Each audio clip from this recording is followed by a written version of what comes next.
अलग अलग body material के बने होंगे तो उनकी इमिसिविटी अलग अलग आएगी। अब कॉपर के ही दो अलग अलग बॉडी बने हैं, सेम मटेरियल के हैं, लेकिन अगर कॉपर के ही हैं तो उनकी इमिसिविटी सेम होगी। मटेरियल अगर सेम है तो इमिसिविटी सेम होगी। मटेरियल पे डिपेंड करता है ना, ये बोल रहा हूँ, डायमेंशन ज्योमेट्री पे नहीं डिपेंड करेगा वो। दो अलग बॉडी रहे, टेम्परेचर सेम रहा तो फिर उनका इमिसिविटी निकाल सकते हैं।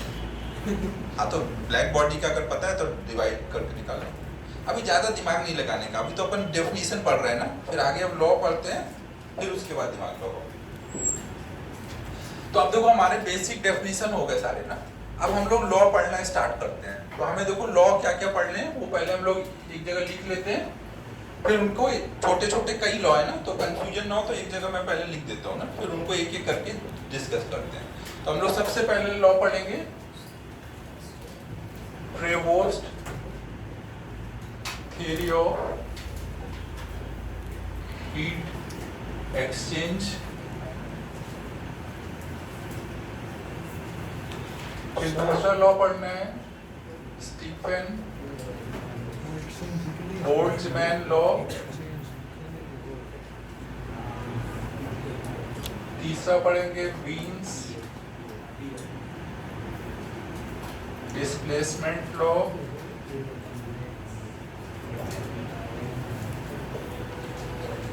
चौथा पढ़ेंगे किरचॉफ लॉ। और पांचवा और लास्ट पढ़ेंगे न्यूटन्स लॉ ऑफ कूलिंग।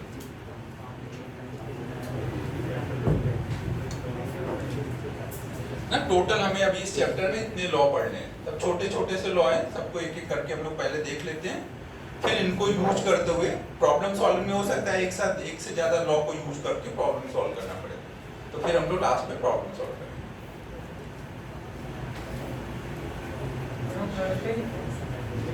वीन्स है ना, ये WEIN लिखा है, वीन्स डिस्प्लेसमेंट लॉ, ये N है।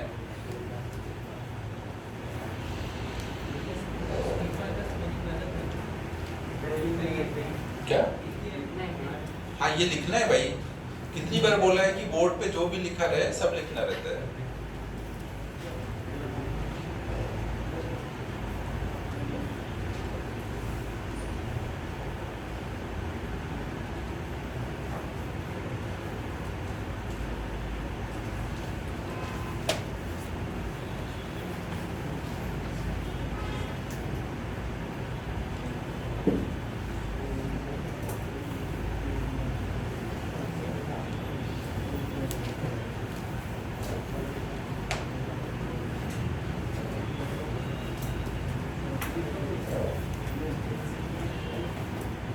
अब हम लोग पहला लॉ स्टार्ट कर रहे हैं, प्रेवोस्ट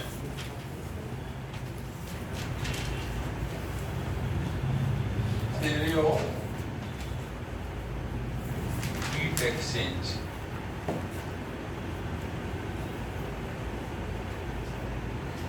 तो देखो ये प्रेवोस्ट थ्योरी ऑफ हीट एक्सचेंज क्या बोलता है कि कोई भी बॉडी ले लो और वो किसी भी टेम्परेचर पे हो तो वो हमेशा कुछ ना कुछ हीट रेडिएट करती रहेगी अपने टेम्परेचर की वजह से, और एट द सेम टाइम जो भी सराउंडिंग है उसके टेम्परेचर की वजह से वो हीट एब्जॉर्ब करती रहेगी ना। तो Prevost theory of heat exchange क्या बोलता है कि all body radiates heat due to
तो अब देखो जैसे मैंने बोला कि भाई ये डस्टर है, इसका टेम्परेचर न तो कम हो रहा है ना बढ़ रहा है, तो इसका क्या मतलब निकल रहा है?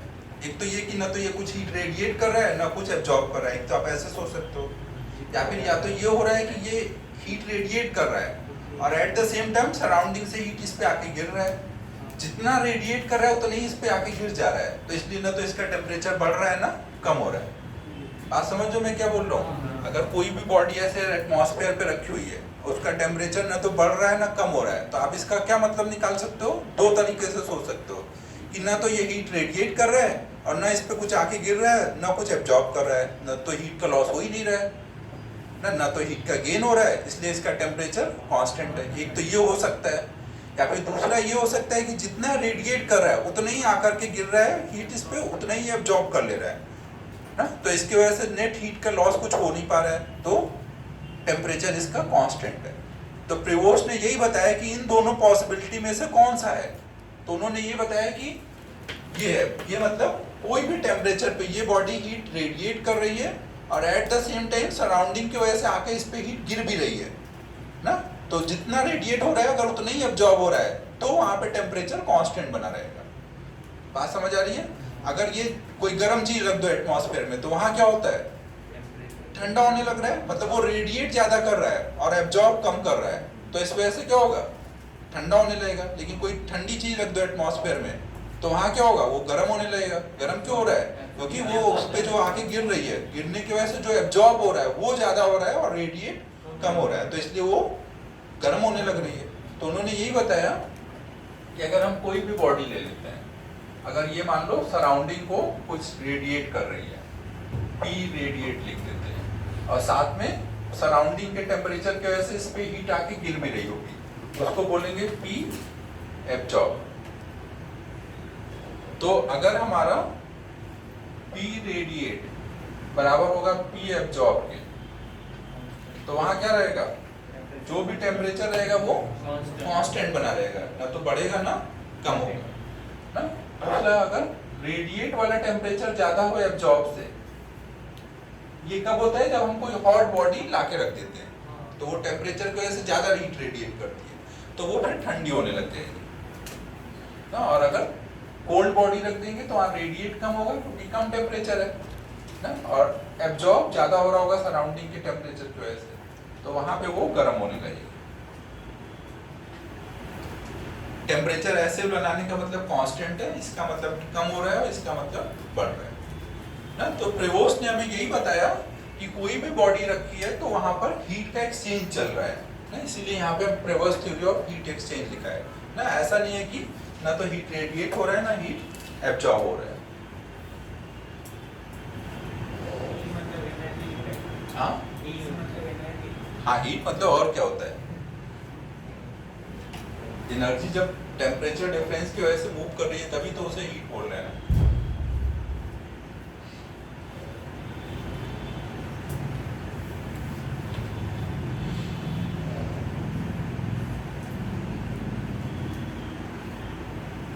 सोच सोच के मन मुस्कुराया जा रहा है।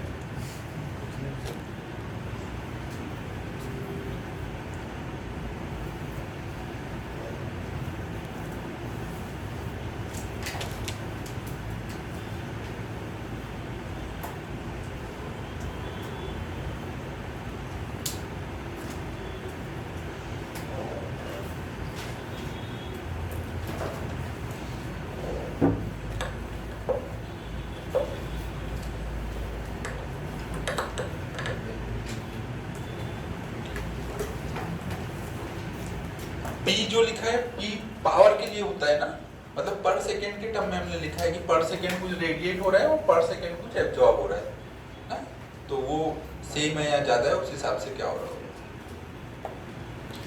तो पहला लॉ इतना ही था ना, तो अपने ऐसे छोटे छोटे से लॉ है, सब एक एक करके देखते हैं। तो अब अगला लॉ है Stefan Boltzmann law.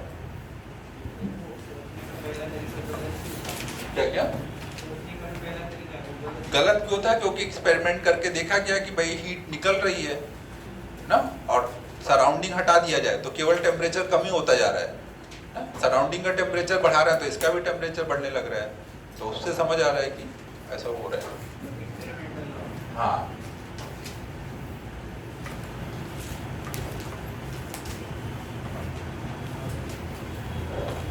Second law है स्टीफन बोल्ट्जमैन लॉ।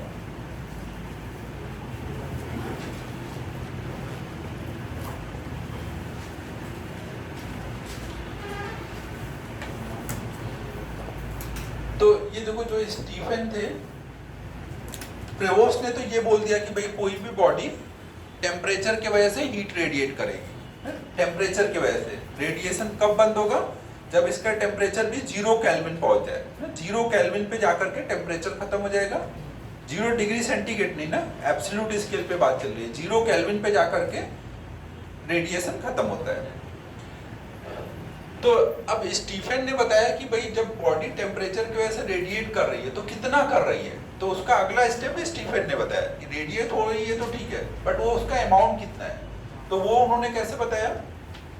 एक्सपेरिमेंटली उन्होंने भी बताया हुआ है कि अगर हम कोई भी बॉडी ले लें तो ये क्या कर रही होगी, अपने टेम्परेचर की वजह से हर तरफ को हीट रेडिएट कर रही होगी ना। ये मान लो एक हमने स्फीयर ले लिया है, कोई स्फीयर लिया हुआ है जिसका इसका सरफेस एरिया ए है और ये कुछ टी टेम्परेचर पे है। टी टेम्परेचर पे ये स्फीयर है।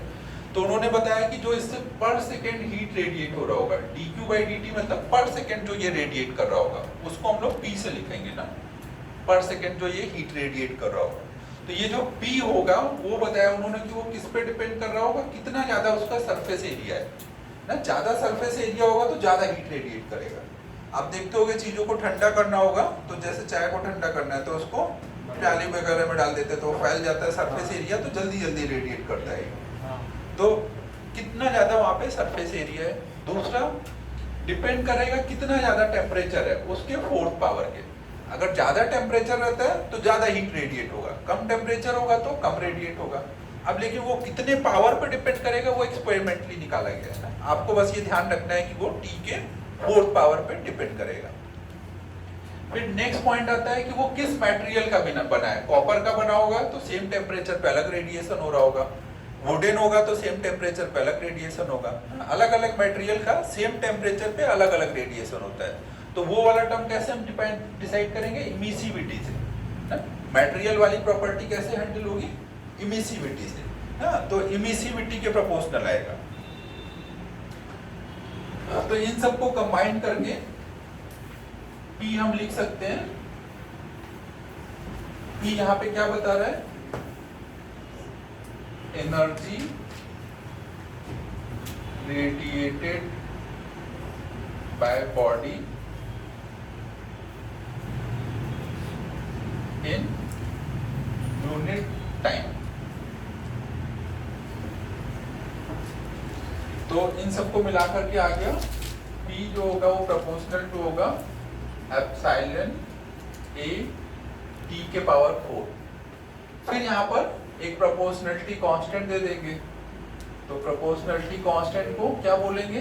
अब जिन्होंने दिया है नाम उनके नाम पे बोल देंगे। तो ये कितना हो जाएगा? इसको बोलेंगे Stefan Boltzmann constant.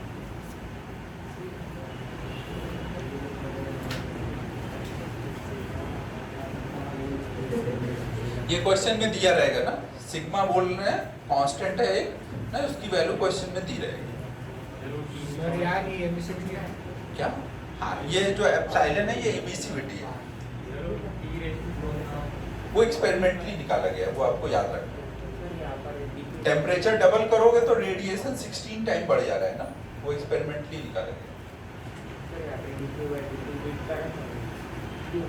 dQ/dt, dQ heat और dt एक टाइम है। तो dQ/dt मतलब पर सेकेंड क्या हो रहा है।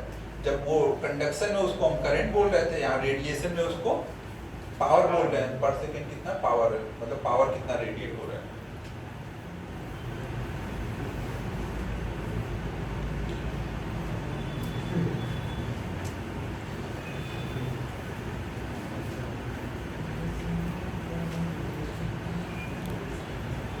यहाँ पे पावर है ना, पर सेकेंड जो एनर्जी रेडिएट हो रही है, यूनिट टाइम में एनर्जी रेडिएट हो रही है, तो इसकी यूनिट क्या आएगी? Joule per second. पावर है तो इसकी यूनिट क्या होगी? Joule per second. तो अगर आपको कभी इसकी यूनिट निकालनी हो सिग्मा की, तो आप कैसे निकालोगे? सिग्मा की यूनिट निकालनी होगी तो P अपॉन में एप्सिलॉन A T के पावर 4। एप्सिलॉन क्या रहता था, रेशियो रहता था ना, उसकी कोई यूनिट नहीं होती थी। तो यहाँ पे क्या हो जाएगा, P की यूनिट क्या है, जूल पर सेकेंड अपॉन में A की यूनिट मीटर स्क्वायर, टेम्परेचर मतलब केल्विन के पावर 4। तो joule per second meter square ना, जूल पर सेकेंड को वॉट भी बोल सकते हैं, तो वैसे भी बता सकते हैं।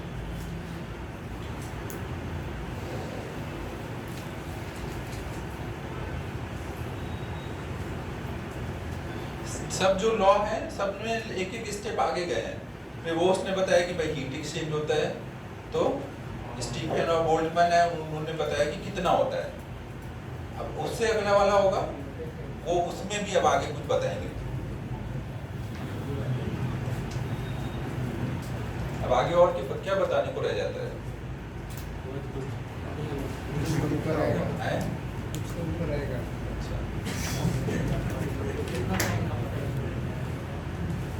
टाइम तो पर सेकंड की बात चल रही है।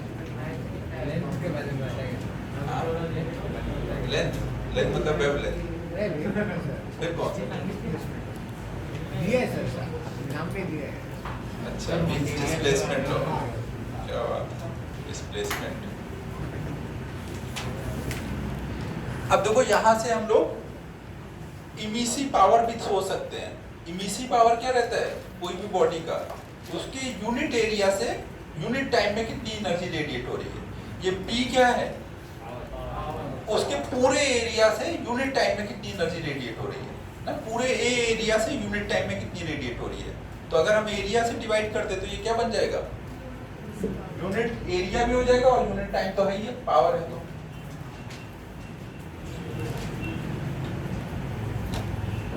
तो इसका मतलब हुआ इमिसिव पावर जो होगा वो क्या होगा, P/A, क्योंकि ये energy radiated per unit time है और एरिया से डिवाइड कर देंगे तो वो पर यूनिट एरिया भी हो जाएगा ना। P की वैल्यू डाल दोगे,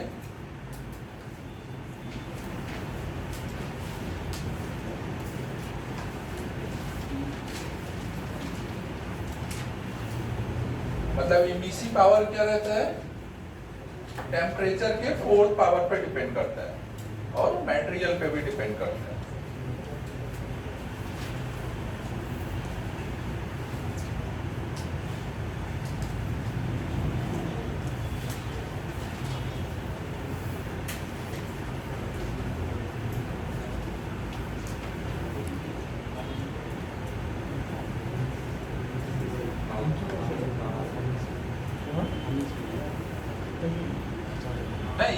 किस पे डिपेंड कर रहा है, बॉडी कितने टेम्परेचर पे है और किस चीज की बनी हुई है।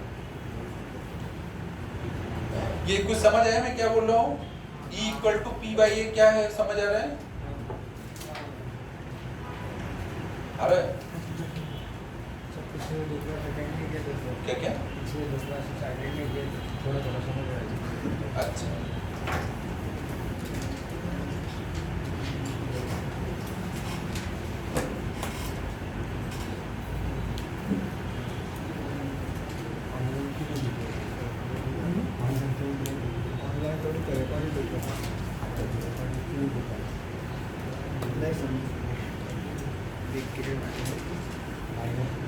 अब देखो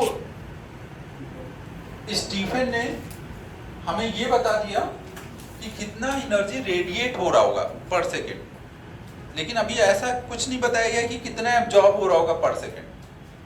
तो वो हम लोग खुद से सोच सकते हैं कि कितना एब्जॉर्ब हो रहा होगा पर सेकेंड। ठीक है, तो अगर हम मान लेते हैं कि कोई बॉडी है ना, अगर हमने मान लिया कोई बॉडी है जो कि T टेम्परेचर पे है और सराउंडिंग का टेम्परेचर T0 है ना, सराउंडिंग का टेम्परेचर T0 है। अगर यहाँ पे T और T0 इक्वल होंगे तो वहां पे क्या होना चाहिए,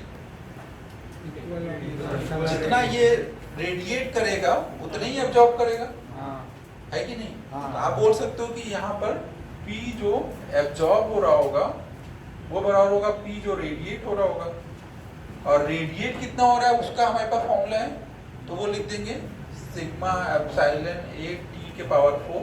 T कौन सा लेंगे, दोनों में से कोई भी ले लो, दोनों इक्वल है, तो हमने सराउंडिंग का टेम्परेचर ले लिया। अब हमने लिख लिया है कि सराउंडिंग के T नॉट टेम्परेचर की वजह से वो बॉडी कितना एब्जॉर्ब कर रही है। तो हमें क्या समझ आया, सराउंडिंग के टेम्परेचर की वजह से कितना एब्जॉर्ब हो रहा है, वो किस किस चीज पे डिपेंड कर रहा है, पी एब्जॉर्ब किस पे डिपेंड कर रहा है, कितना उसका एरिया है, ज्यादा एरिया होगा तो ज्यादा उस पे आके गिर रहा होगा, ज्यादा एब्जॉर्ब हो रहा है। सराउंडिंग का अगर टेम्परेचर ज्यादा होगा ना तो ज्यादा एनर्जी उस पे आके गिरेगी, ज्यादा एब्जॉर्ब हो रहा होगा। और किस टाइप का मटेरियल है, मटेरियल अगर जिसकी एमिसिविटी ज्यादा होगी, मतलब वो ज्यादा एब्जॉर्ब करने वाला मटेरियल होगा, तो इन सब पे लेते हुए आप सोच सकते हो कि पी एब्जॉर्ब कितना होगा, sigma epsilon A T not के पावर 4। जब भी एब्जॉर्ब निकालना होगा तो बस क्या हो जाएगा, जो रेडिएट वाला टेम्परेचर जो टी रहता था, बॉडी का जो टेम्परेचर रहता था, बस उसकी जगह क्या कर देना है, सराउंडिंग का टेम्परेचर डाल देना है। वही रेडिएशन वाले में तो चेंज होगा सर, क्या क्या एरिया, बॉडी की एरिया अलग रहेगी और सराउंडिंग की एरिया अलग रहेगी। बट ये कितना एब्जॉर्ब करेगा वो डिपेंड करेगा इसके कितने एरिया पे आके गिर रहा है ना। हाँ, ठीक है, समझ लो। तो जब भी एब्जॉर्ब निकालना होगा तो बस जो रेडिएशन वाला फॉर्मूला है उसमें क्या चेंज कर देना है, बॉडी के टेम्परेचर की जगह सराउंडिंग का टेम्परेचर ले लेना है। और एरिया यहाँ पे हमेशा कौन सा रहेगा, उसी बॉडी का एरिया रहेगा। ये यहाँ पर एरिया ऑफ बॉडी है।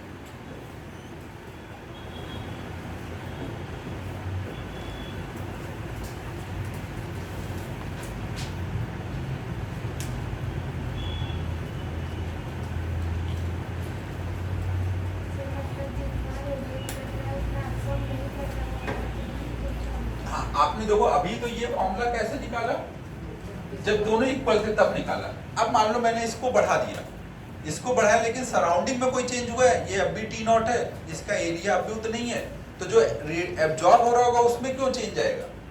इसको बढ़ाया तो चेंज कहाँ आएगा, रेडिएशन में। एब्जॉर्ब वाला तो अब भी यही फॉर्मूला रहेगा ना। तो मैंने कोई एक सिचुएशन लेके एब्जॉर्ब का फॉर्मूला बना लिया। अब अगर एब्जॉर्प्शन के लिए सराउंडिंग की कंडीशन में चेंज नहीं आ रहा है तो हमारे फॉर्मूले में भी चेंज नहीं आएगा। समझ लो ना, हमने इक्वल का लेके फॉर्मूला बनाया है, लेकिन ये वैलिड हमेशा है कोई भी टेम्परेचर ऑफ बॉडी का।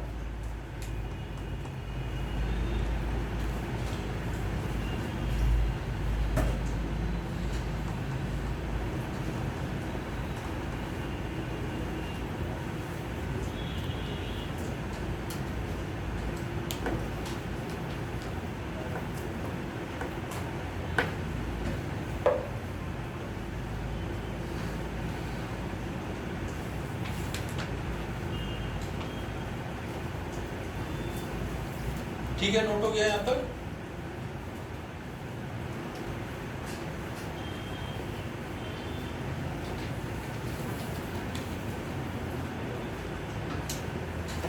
रब किया जाए।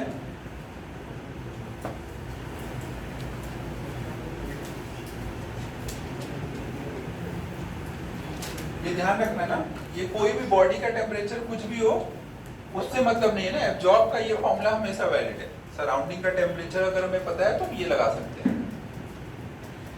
अब हमारा नेक्स्ट लॉ आता है वीन्स डिस्प्लेसमेंट लॉ।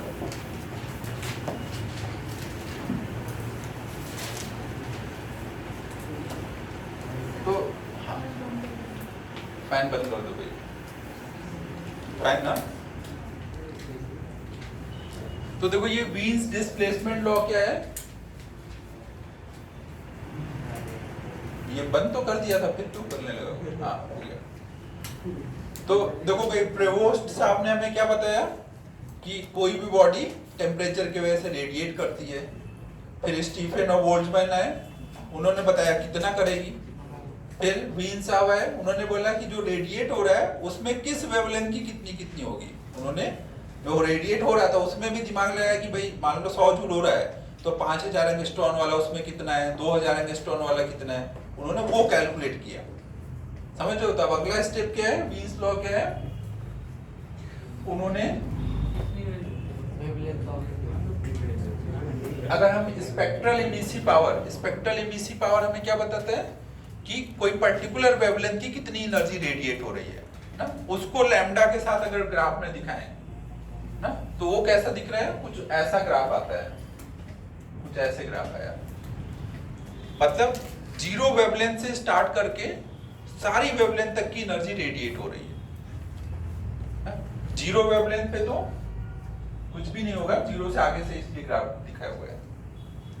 तो उन्होंने देखो क्या बताया कि हर एक वेवलेंथ की एनर्जी रेडिएट होती है। जब एनर्जी रेडिएट हो रही है तो ऐसा नहीं कि कोई एक ही दो वेवलेंथ की होगी, उन्होंने बोला जीरो से लेकर के हर एक वेवलेंथ की एनर्जी का कुछ ना कुछ इमिसिव पावर मिलेगा ना। जैसे इस वेवलेंथ के लिए अगर हम देखेंगे इस ग्राफ में, तो इसके करस्पॉन्डिंग कुछ यहाँ पे ये जो वैल्यू होगी वो बता रहा होगा कि इस वेवलेंथ का कितना इमिसिव पावर है, मतलब पर सेकंड उस वेवलेंथ की कितनी एनर्जी रेडिएट हो रही है पर यूनिट टाइम।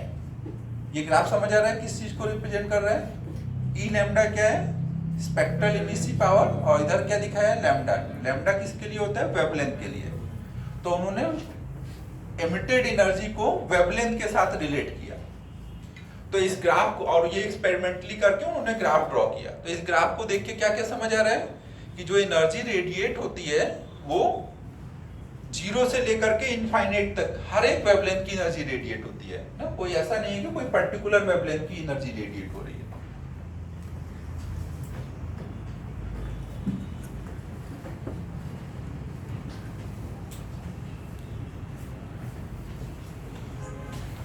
लैम्डा जो होगा वो जीरो से लेकर के इनफाइनाइट के बीच में होगा ना। ये नहीं है कि कोई कुछ एक वेवलेंथ हो गए बस उनकी रेडिएट हो रही है, सबकी एनर्जी रेडिएट होती है। लेकिन जो सबसे कम वेवलेंथ है उससे कितनी एनर्जी मिल रही है, बहुत कम। या फिर सबसे ज्यादा वेवलेंथ जब आ गए बहुत बड़े वेवलेंथ, तो वो भी लगभग ये टेंडिंग टू क्या हो गया है बाद में, बहुत बड़ी वेवलेंथ वाली भी एनर्जी क्या है, जीरो। मतलब जब एनर्जी रेडिएट होती है तो छोटे वेवलेंथ वाले भी बहुत कम होते हैं, और बड़े वेवलेंथ वाली भी एनर्जी जो रेडिएट होगी वो भी बहुत कम होगी ना। मोस्ट ऑफ द एनर्जी जो रेडिएट होती है वो किस रेंज में रहती है, एक मीडियम वेवलेंथ वाले रेंज में ना। यहाँ पे ग्राफ ऊपर है, मतलब मोस्ट ऑफ द एनर्जी इस वेवलेंथ को करस्पॉन्डिंग है ना। मीडियम वेवलेंथ वाले जो होते हैं मोस्ट ऑफ द एनर्जी उनके करस्पॉन्डिंग रहती है। तो energy radiated due to very small wavelength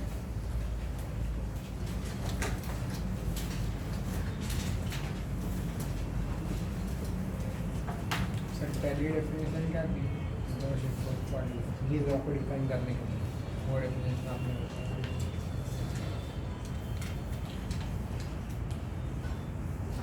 अभी बताता हूँ, अभी पहले नोट कर।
आपको देखो ये पता है E इक्वल टू होता है integral E lambda D lambda, ये लास्ट क्लास में अपन ने किया था ना। Integral E lambda D lambda ये आपको क्या देगा, इमिसिव पावर देगा। और E और लैम्डा का अगर ग्राफ है तो ये पार्ट क्या बता रहा है, एरिया ना, इसके अंडर का एरिया बता रहा है। तो अगर ई लैम्डा और लैम्डा का ग्राफ हो तो एरिया से हमें ई मिल रहा है। अब अगर हम टेम्परेचर बढ़ाएंगे तो इसके अंडर का एरिया बढ़ना चाहिए कम होना चाहिए? टेम्परेचर बढ़ाओगे तो एबीसी पावर बढ़ेगा कम होगा? ई प्रोपोर्शनल टू होता है टी के पावर 4, तो और ज्यादा एनर्जी रेडिएट होगी ना, मतलब इसके करस्पॉन्डिंग वाला जो एरिया होना चाहिए वो और बढ़ना चाहिए। मतलब ये ग्राफ क्या होना चाहिए? ऊपर उठना चाहिए। जब ऊपर उठेगा तभी ना उसके नीचे का एरिया बढ़ेगा। तो अगर आप टेम्परेचर बढ़ाओगे तो यहाँ पे क्या हो रहा होगा?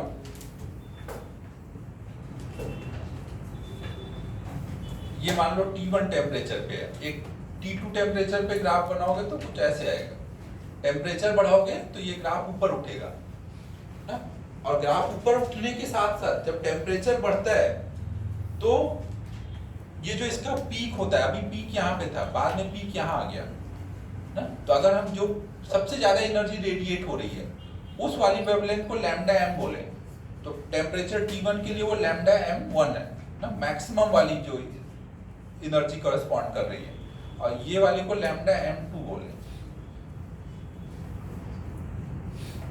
लैम्डा m क्या है? वो वाला वेवलेंथ जिसके करस्पॉन्डिंग वाली एनर्जी रेडिएटेड मैक्सिमम है ना, इसलिए उसको लैम्डा m लिखा है। इस लैम्डा m के करस्पॉन्डिंग वाला एबीसी पावर सबसे ज्यादा है।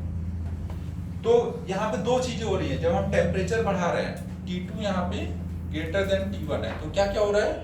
एक तो ग्राफ ऊपर जा रहा है क्योंकि इसके अंडर का एरिया बढ़ जाएगा ना, इमिसी पावर बढ़ना है। इमिसी पावर यहाँ किसको कैसे पता चल रहा है? इसके अंडर के एरिया से। और साथ में ये देखा गया कि इसका पीक भी पीछे जा रहा है ना, पीक पीछे हटने लग गया। तो वीन्स का यही वाला लॉ है, जो डिस्प्लेसमेंट लॉ है वो यही बताया गया है कि जो लैम्डा m पीक है वो पीछे डिस्प्लेस होता है जब टेम्परेचर बढ़ता है ना, इसीलिए उसका नाम वीन्स डिस्प्लेसमेंट लॉ है। तो उन्होंने क्या बोला कि जो लैम्डा m होगा वो टेम्परेचर के इनवर्सली प्रोपोर्शनल होगा। टेम्परेचर बढ़ेगा तो लैम्डा m कम होगा ना, पीछे जा रहा है पूरा। वो साइड अप करूं?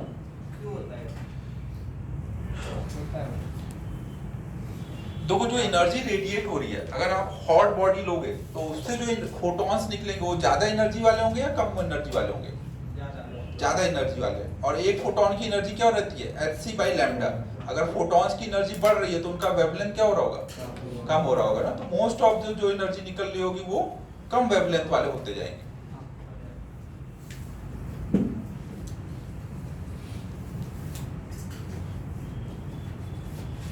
तो आप देखो यहाँ पे क्या आ जा रहा है?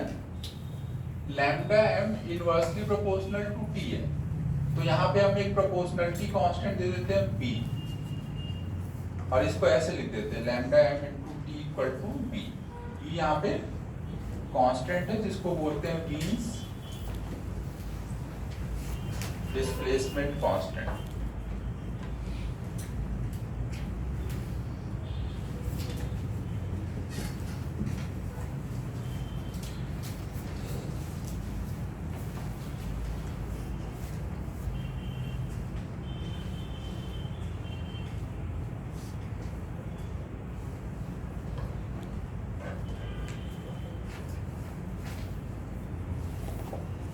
आपको कोई पूछे what is Wien's displacement law, तो आप क्या स्टेटमेंट बोलोगे? Wavelength corresponding to maximum energy radiated will be inversely proportional to temperature ना, इसी को बोलते हैं वीन्स डिस्प्लेसमेंट लॉ ना। जो तो स्टेटमेंट पूछा था ना वो आप लिखेंगे। ये रब कर दूं?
यहाँ पे एक चीज और ध्यान रखना, ये जो बी है, जैसे मान लो एक वुडन बॉडी है, उसके लिए जब आपने यही ग्राफ बनाया ना, तो ये ऐसा कुछ आया, वहां पे एक कांस्टेंट आया।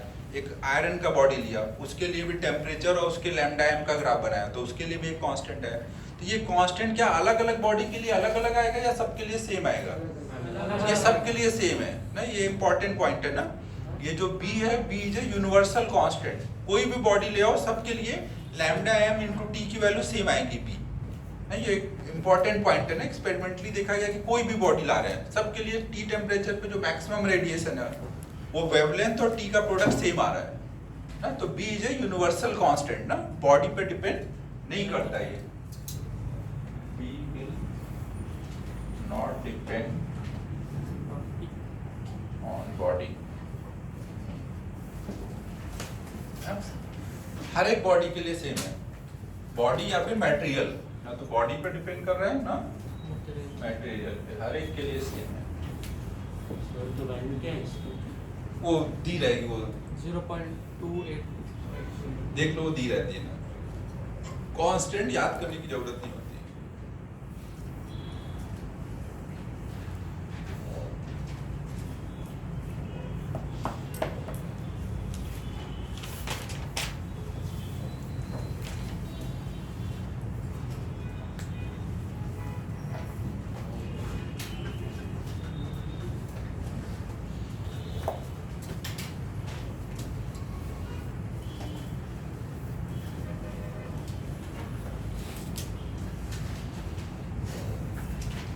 अब किया जाए, ग्राफ ऊपर क्यों उठा ये सबको क्लियर है, और पीछे क्यों गया वो सबको क्लियर है। पीछे क्यों गया अभी थोड़ा सा आपको समझने में दिक्कत आएगा, क्योंकि फोटॉन्स वगैरह अभी कम पड़ा हुआ है आपने ना, बट आगे धीमे धीमे समझ आ जाएगा। क्योंकि जब ज्यादा टेम्परेचर होता है तो ज्यादा एनर्जी वाले फोटॉन निकलते हैं, ज्यादा एनर्जी वाले फोटॉन निकलते हैं, और एक फोटॉन की एनर्जी कितनी होती है, hc/λ। अगर ज्यादा एनर्जी वाले फोटॉन निकल रहे हैं मतलब उनकी वेवलेंथ कम हो रही है, तो इसलिए ये ग्राफ पीछे जाता है ना, लैम्डा कम होता है।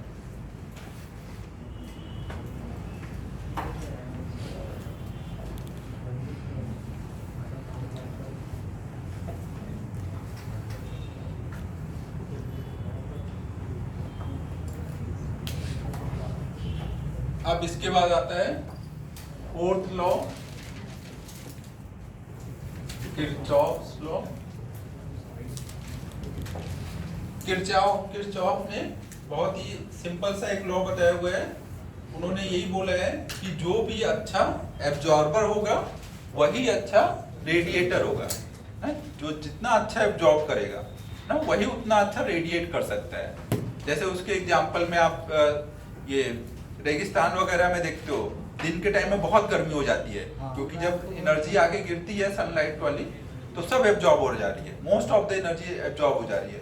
लेकिन नाइट टाइम में वहां पे बहुत ज्यादा ठंड हो जाती है, माइनस में, क्योंकि वहां की पूरी एनर्जी वो नाइट होते होते सब रेडिएट भी कर देता है ना, तो वहां पे फिर एनर्जी बचती नहीं है, रेडिएट हो गई तो टेम्परेचर कम हो गया। तो जिसने जितना अच्छा एब्जॉर्ब किया बाद में उतना ही अच्छा रेडिएट कर दिया। तो उनका यही लॉ है किरचॉफ लॉ का, बस एक लाइन का लॉ है कि गुड एब्जॉर्बर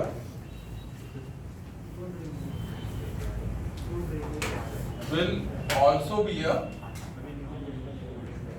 good radiator।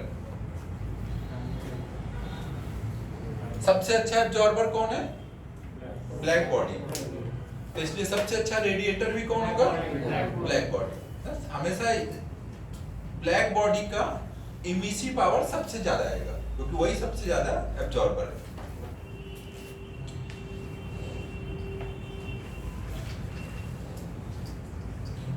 तो उन्होंने देखो क्या बताया कि अगर हम कोई भी बॉडी लेते हैं, अगर इसका इमिसिव पावर E है और एब्जॉर्प्टिव पावर A है, तो इसका इमिसिव पावर मतलब रेडिएशन वो किसके प्रोपोर्शनल है? उसके एब्जॉर्प्टिव पावर के। ज्यादा अच्छा एब्जॉर्प्टिव पावर होगा तो ज्यादा अच्छा इमिसिव पावर E आएगा। तो E will be directly proportional to A, और E equal to something constant into A, कुछ ना कुछ प्रोपोर्शनलिटी कांस्टेंट आ जाएगा। तो हम बोल सकते हैं कि E अपॉन में A की वैल्यू कांस्टेंट आ रही है।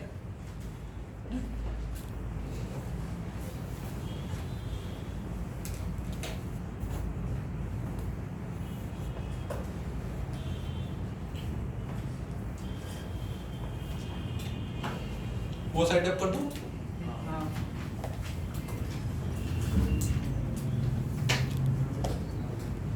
अब देखो ये देखा गया कि अगर हम कई सारी बॉडी ले लें, एक कोई मान लो बॉडी 1 ले लें, एक कोई दूसरी बॉडी 2 ले लें,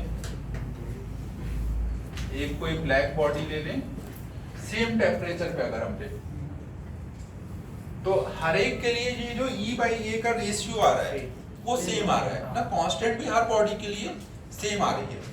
तो आपको ये ध्यान रखना है कि टेम्परेचर लेकिन सेम होना चाहिए ना, सेम टेम्परेचर पे कोई भी बॉडी का, मान लो पहली बॉडी का E ले लें और उसका A ले लें, पहली बॉडी है तो 1 लिखा है ना, वो बराबर होगा दूसरी बॉडी के E और उसके A के रेशियो के, और उसी टेम्परेचर पे ब्लैक बॉडी ले लो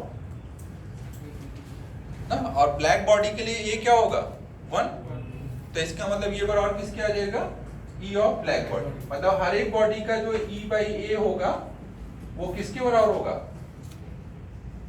ब्लैक बॉडी के उस टेम्परेचर पे रेडिएशन के इमिसिव पावर के ना। तो आप बोल सकते हो कि इससे कोई भी बॉडी का E/A बराबर होगा E ऑफ ब्लैक बॉडी ना, जो कांस्टेंट की वैल्यू है वो कितनी है, उस टेम्परेचर पे ब्लैक बॉडी का E कितना है।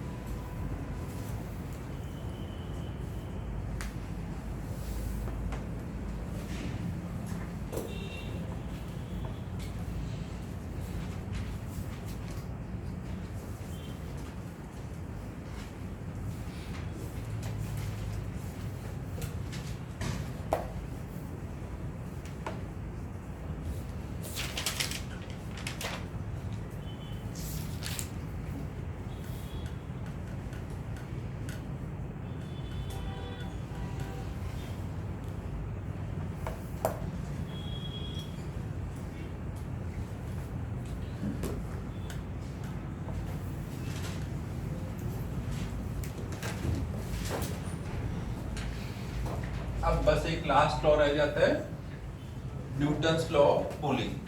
तो ये लास्ट लॉ करके बस छोड़ देता हूँ, छोटा सा है तुरंत हो जाएगा ना। किसका,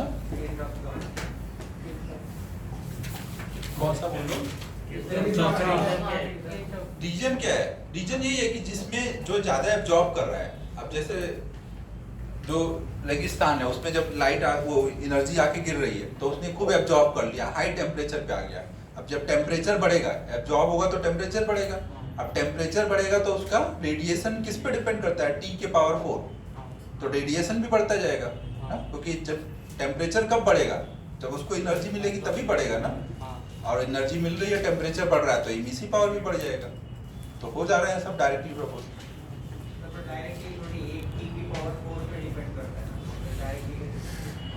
टेम्परेचर से वो रिलेशन है, E और A का रिलेशन देखा गया है, जितना A बढ़ रहा है जिस तरह से वैसे ही A भी बढ़ रहा है।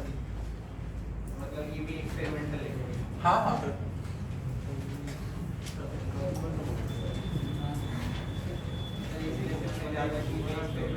हाँ, ज्यादा एक्सपेरिमेंटल ही है।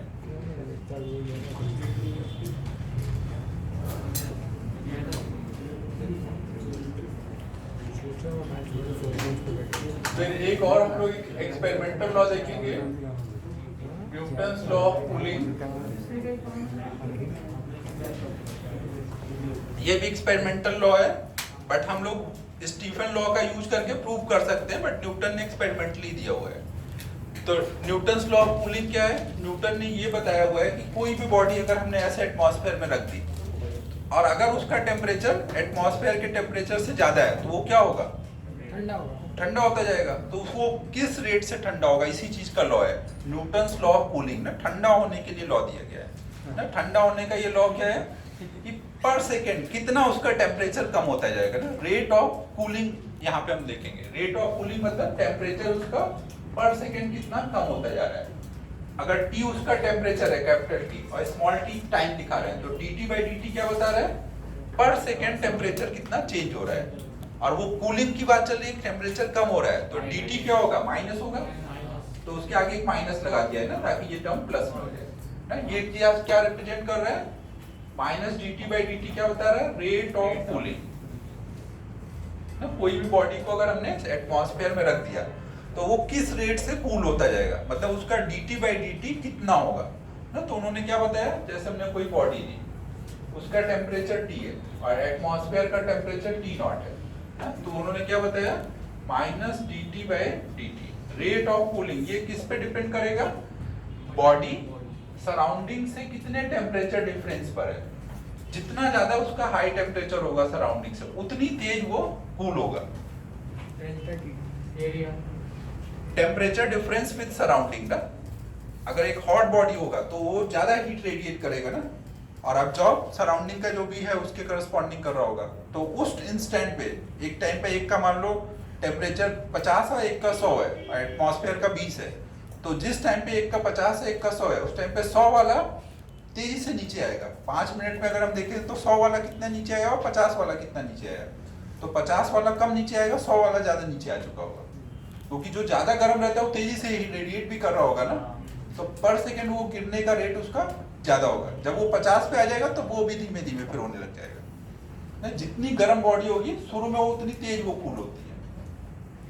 तो उन्होंने यही बताया है कि रेट ऑफ कूलिंग किसके प्रोपोर्शनल होगा, सराउंडिंग के साथ उसका कितना टेम्परेचर डिफरेंस है ना। यही न्यूटन्स लॉ ऑफ कूलिंग है। यहाँ पे आप एक प्रोपोर्शनलिटी कांस्टेंट दे दोगे dt/dt equal to something k into t minus t0, और k को हम बोलते हैं प्रोपोर्शनलिटी कांस्टेंट है, और ये व्हील्स डिस्प्लेसमेंट कांस्टेंट के टाइप का नहीं है, ये हर बॉडी के लिए अलग अलग होगा। ये मैं अभी प्रूव करूंगा ना।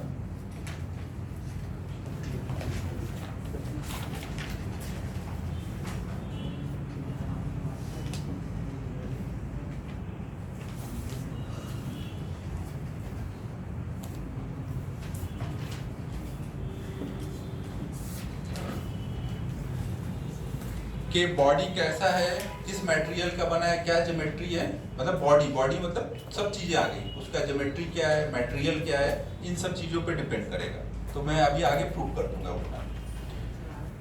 बस अभी न्यूटन्स लॉ ऑफ कूलिंग है क्या, कि न्यूटन ने क्या बताया कि rate of cooling of a body will be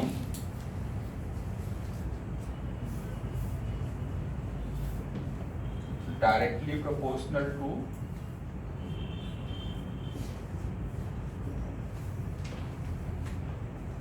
its temperature difference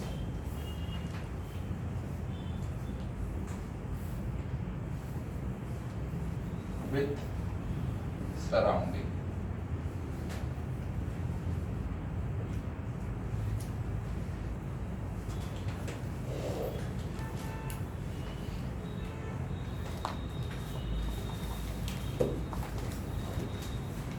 तो आज इतना ही करते हैं, कल की क्लास में हम लोग इसको थोड़ा प्रूव करेंगे और फिर इनको इस पे और बाकी जो भी लॉ पढ़े हैं उन सब पे प्रॉब्लम करेंगे। कल थोड़ी क्लास है, कल मतलब जो भी नेक्स्ट क्लास हो जाता है। Sir, हाँ।